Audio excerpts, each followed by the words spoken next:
Road town. So, ladies and gentlemen, please welcome Vimbai, and over to you. Thank you. Good afternoon, ladies and gentlemen. It's so good to be among amazing women. I really love being in rooms full of women that are all about thriving and making an impact. Right. So I'm Vimbai Kaitano, the founder and managing director of Carols Seedlings and Vegetables, a company that was really brought about through passion. I never really saw myself in the agriculture sector. I thought I was just going to climb the ladder in the corporate world, but God had other plans. So at Carols Seedlings and Vegetables, we take pride in the seedlings that we produce. I'm happy to see that my big customers are here. They can even also give you a testimony. So we do provide vegetable seedlings, all kinds. And because of all the challenges that we faced as we were finding our footing in the agriculture space, given that it was a foreign field for me altogether, I saw it imperative to add it on the services that we provide. To say that farmers, they need to treat farming as a business. I used to just think that farming was for the old, the retired, and people don't really make money when they're in it. But it means that there are certain things that are needed to be done in order for farming to be successful. So we go an extra mile to provide those consultancy services and helping especially emerging farmers to realize that farming, there is quite a lot that you can do in farming. You can thrive, you can make it, but there are certain things that you need to do. So I'll take you through my journey. They always say behind a successful person there are some painful stories that you don't know about. So I'm just it started with 5 trays. It was just me just being very and very curious, wanting to know what it was involved from the seed up until the harvest. So I didn't know anything. All of this that I did, it was through advice from other people that I got. And I did my 5 trays for the first time. Thank God I then got to meet the team from SNV and ZADT, who then helped me to network with the right people in the field. Because for a long time I didn't know the right questions to ask or even where to go. So through the programs that SNV and ZADT do, I built my confidence. I learned the art of networking, the art of asking questions to the right people. Through that, I managed to go under some training at Spinard, if there's anyone who knows that, Spinard Seedlings.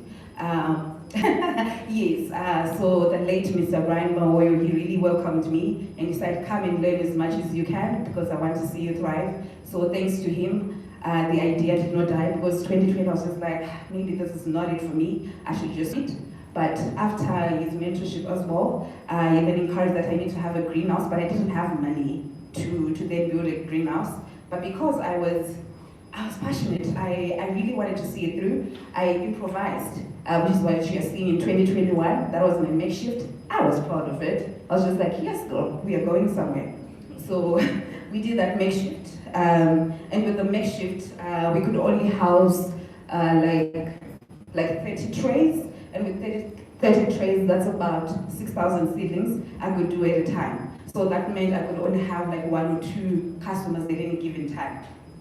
But SNV saw that I was really passionate about this, and they gave me a grant where they built a greenhouse for me in 2021 December.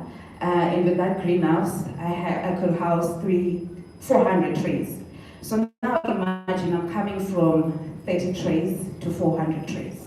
So this meant the real stuff was happening. I had to learn a lot. I had to learn about production. I had to learn about business. So this is where the real stuff started to happen. All the ups and downs, all the ugly things. That's when they all started to happen. So I say 2021 to 2024, it was my year of learning and growing. I was very intentional about my growth. I attended conferences, workshops, I knocked on doors, I asked questions, I borrowed money, there were times I could not pay back on time. I learned how to then go back and be like, this is my story, that I can do this, but like she said, to say like you need to have a relationship with the banks so that they get to understand you. I really got to understand that. Thank you, ZDT, for that. So yeah, it was all about learning. I really learned a lot. I reached out to my clientele base grew. So I then got to a stage, I think it was around 2023, where I was like, okay, now it's time for us to grow from where we are. And because I do not have land as yet, but we are working on it, I decided to just expand from where I was. I borrowed again another loan, 2024. Now we have a 1,300 capacity. We have moved from 400, we are on 1,400, which is close to 280,000 seedlings at any given time. Our target is to get to 1 million this year, and we'll continue growing. So for me, I am a very strong advocate of starting small, learning and growing as you go. Because with every stage of growth, it's got its own lessons. So I'm embracing those lessons, and because of all those lessons, I'm then able to give good consultancy to my clients. Because there are times when social media really glorifies farming. You'll find someone who has never farmed before, they come to me, they say, we want to do 2 hectares of cabbages. And as much as that is good money, I don't take it. I will ask them, what do you know about farming? So those are the kind of conversations I like having with my people, like real, honest conversations. Yes, and as much as I want the money, but I want my clients to succeed. So we also need to have that relationship where we are saying, yes, let's grow. Let's say, like, it's not all about having that show, but it's about doing things sustainably, every stage. And it's like, we don't know the stories of the people that have made it. There is somewhere that they are coming from. So we also have to be real with those that are around us to say, you know what, I'm where I am today, but I'm coming from somewhere. And you have to be honest with yourself. Take one step at a time, learn as much as you can, you will get to where you want to be. So that is, I'm very passionate. I'm very, very passionate about mentoring other people because I know the pains. I've been there. I used to have the pressure from social media until a very good friend of mine sat me down and she said, you know what, everything I post, it's my father's, it's not mine. So please, relax. Relax, you'll get there. So after that, I started to own my journey. I started to own my story to say, you know what, I am not where I was yesterday, so I'll continue improving as I go. So I really faced a lot of challenges. Like, I think for me the major one was that I do not have any knowledge whatsoever about the agriculture industry. But now I know so much and I'm just like, really? There is so much that is happening in the agriculture world? I had no idea. And just how to run a business, really, I had no idea. I really had to learn everything from the ground up. There were times I could have given up. There were times that I wanted to give up, but I didn't. I remember I took a 3-month gap in 2020, but then after that, I came back and I was like, okay, we are going to do this. We are learning. We are going to be better. So for me, those were really the big challenges, and the issue of access to capital, but through the relationships that I have with SNV and ZDT, I managed to got funds that helped me to realize my dream. I still need their money, so it's not yet over because I'm still growing. I still have big dreams. And you definitely can't say no to me. So we really have to do, we really have to grow. And also, like, just being a woman and being a youth also in the agriculture space, it was difficult for people to listen to me, but now it's a different story. So if there's anything that I really learned was the power of building strong and relevant networks. So because in all those networks, that's how I get to learn.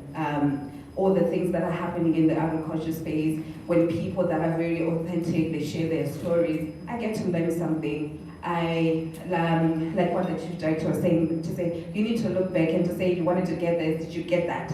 Like you really have to go back to the drawing board all the time to see if you are really moving somewhere or you're just cruising. Because at the end of the day, it has to be very profitable. And I'm very intentional about learning. So for me, it's not just about learning about agriculture. I have to learn about business.